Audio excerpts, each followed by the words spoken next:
문재인 대통령이 21일 뉴욕타임즈 인터뷰에서 도널드 트럼프 전 미국 대통령의 대북 정책을 비판하자 트럼프 전 대통령이 23일 이에 대한 재반박에 나섰습니다. 음미해 볼 만한 내용들이 있어서 소개하고 기도하려고 합니다.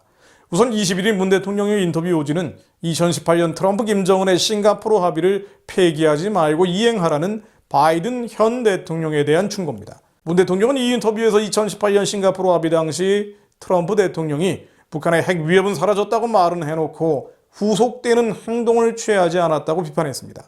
또 트럼프 김정은 하노이 회담의 실패를 연구해서 대화와 외교를 기반한 또 현실적 대안을 마련해 해법을 찾아야 한다고 바이든 대통령에게 주문했습니다.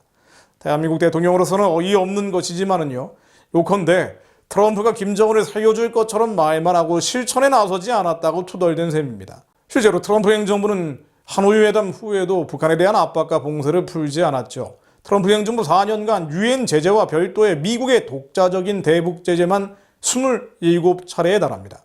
결국 트럼프의 대북 대화 협력은 말뿐이었다는 것이고, 이러다 보니 문재인식 격정 토로가 나오게 된 것입니다. 그런데 이에 질서를 발끈한 트럼프 대통령이 23일 문재인 대통령 비판에 나선 것인데요. 그는 언론사에 보낸 이메일 성명을 통해서 문 대통령을 약한 지도자요, 약한 협상가라고 비판하면서 김정은은 한 번도 문재인을 존중한 적이 없다고 했습니다. 또 자신이 북한의 공격으로부터 한국을 지켜주고 있는데도 문재인은 고마워할 줄 모르고 미군의 장기 주둔에 대해서 뜯어먹는 일만 했다고 비판했습니다. 트럼프 전 대통령 입장에서는 문 대통령 비판은 어찌 보면 자연스러운 일이고 한국의 안보를 걱정하는 국민들을 대변해 준 면도 있습니다. 다만 기도의 제목도 보입니다. 즉 여전히 김정은과 뭔가를 할 수 있다는 오판과 호감이 트럼프 전 대통령에게 남아있는 것입니다. 트럼프 전 대통령은 이번 이메일 성명에서 김정은에 대해 내가 알게 됐던 그리고 좋아했던 북한의 김정은이라는 수식어를 붙여놨습니다. 2018년 김정은 친서를 받은 뒤에 사랑에 빠졌다고 했던 연장선인지 모르겠습니다만 적절치 않은 표현입니다. 돌이켜보면 2018년 싱가포르에서도 트럼프 전 대통령이 김정은과 만나서 평화체제까지 운운하는 합의문을 만들고 그 이후 북한 인권에 대한 언급마저 회피해버린 것은 대단히 잘못된 것입니다. 실제로 트럼프 김정은의 거짓 평화 이벤트는 당시 한국민에게 평화의 신기루를 불러왔고요, 남북한 좌익의 바로를 부추겼습니다. 같은 시기 치러진 한국의 지방선거에서는 좌파가 압승을 했죠. 역대하 19장 2절에 이런 말씀이 나옵니다. 하나님의 아들 선견자 예후가 나가서 여호사밧 왕을 맞아 가로되 왕이 악한 자를 돕고 여호와를 미워하는 자를 사랑하는 것이 가하니이까 그러므로 여호와께로서 진노하심이 왕에게 임하리이다. 당시 우상 숭배가 극심했던 북이스라엘 아합과 사실상의 동맹을 맺고 온 남유다의 여호사밧 왕에 대해 선견자, 즉 선지자 예후가 질책하는 말씀입니다. 남유다의 여호사밧 왕은 우상 숭배를 중단시키는 등 다윗의 뒤를 잇는 위대한 왕으로 꼽히는 사람입니다. 그러나 남유다에서의 많은 실적에도 불구하고 하나님이 대적하던 아합과 사도를 맺고 전쟁을 하는 등 외교적인 실수로 인해서 여호와의 진노하심이 임할 것이라고 선견자가 경고하는 것이 이 말씀의 배경입니다. 트럼프 전 대통령은 미국 내 문화 충돌의 전쟁터에서 성경적 가치를 지키기 위해 치열한 싸움을 벌여온 공로가 있습니다. 그러나 대부분의 미국인이 그러하듯이 한반도 문제에 대한 영적인 통찰은 아쉽지만 부족했습니다. 사악한 폭군과 만나서 평화의 연극을 벌였고요, 이걸 통해 재선에 도움을 얻으려고 했습니다. 그러나 오히려 이런 인간적 계획은 무산됐고 재선도 실패해버렸죠. 물론 돈밖에 모르는 세상에 속한 기득권 집단의 작당과 주류 언론의 선동이 주요했고, 또 만몬 숭배와 뉴에이지에 무너져온 미국 교회가 소금의 짠맛과 빛을 잃은 결과지만은요, 역사를 주관하시는 분은 하나님이십니다. 하나님이 이런 모든 상황을 허락하셨고 거기에는 이유가 있을 것입니다.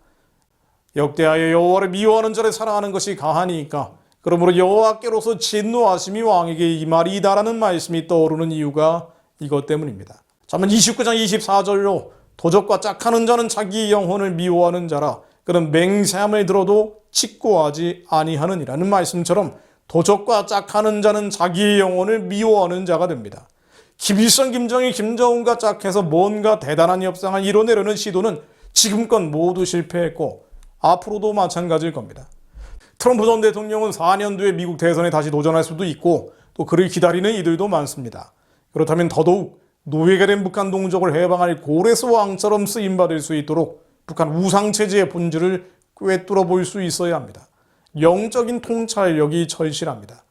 또한 중보자들의 기도가 필요합니다. 또 트럼프 대통령이 아닌 누구라도 그런 지도자, 주님의 심장을 가진 이가 세계 패권국 미국에 세워질 수 있도록 기도해야 합니다. 역대하 36장 22절 말씀입니다. 바사의 고레스왕 원년에 여호와께서 예레미야의 입으로 하신 말씀을 이루시려고 여호와께서 바사의 고레스왕의 마음을 감동시키시매 그가 온 나라에 공포도 하고 조소도 내려 이르되 바사왕 고레스가 이같이 말하노니 하늘의 신 여호와께서 세상 만국을 내게 주셨고 나에게 명령하여 유다 예루살렘의 성전을 건축하라 하셨나니 너희 중에 그의 백성 된 자는 다 올라갈지어다. 너희 하나님 여호와께서 함께 하시기를 원하노라 하였더라.